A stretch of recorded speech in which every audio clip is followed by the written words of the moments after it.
Je souhaitais vous faire une petite vidéo sur le mode de chauffage au bois, qui est un mode de chauffage que j'ai adopté il y a plus de 20 ans, à travers ce poêle qui est de la marque Scan, scandinave. Je ne sais plus si c'est danois ou suédois.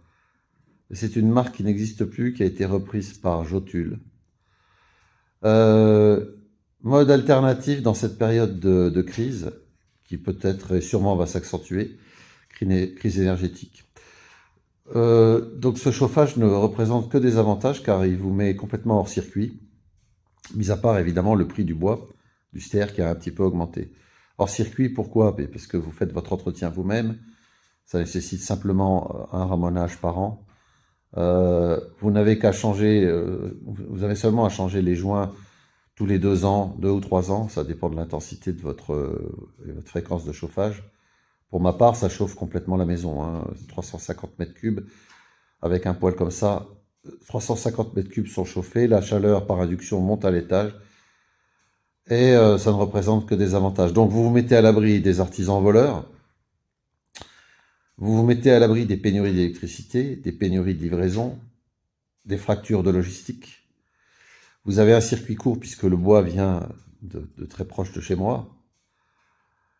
Et donc voilà le topo pour ce genre de... Alors, faut être honnête, j'en ai pour entre 10 et 11 terres.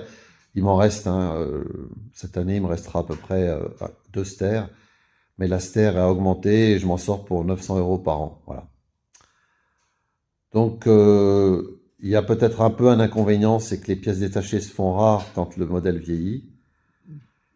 Mais vous comprenez pourquoi, à la lumière des avantages que je viens de citer, les technocrates de Bruxelles, et a fortiori ceux de notre cher gouvernement, veulent supprimer ce mode de chauffage. En attendant, la réglementation évolue, puisqu'il va falloir prévoir des filtres écologiques, hein, pour combattre le CO2 fake. Mais à la campagne, qui viendra vérifier? Personne. Hein, c'est un peu comme pendant le Covid, hein, avec la vérification des ARS, qui sont des embryons de régime orwellien, mais qui n'ont pas les capacités. Donc en fait, il faut continuer à trouver des modes alternatifs. Ce mode-là, je l'ai adopté il y a 20 ans et je ne le regrette pas.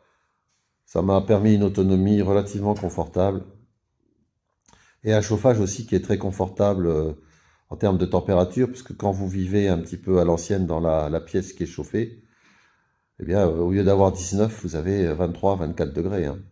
Donc, aucune comparaison avec le mode de chauffage régulé par l'IA et les capteurs, où vous vous caillez dans vos chambres si vous avez une grande maison. Voilà, c'était le petit point que je voulais faire aujourd'hui en cette période de crise.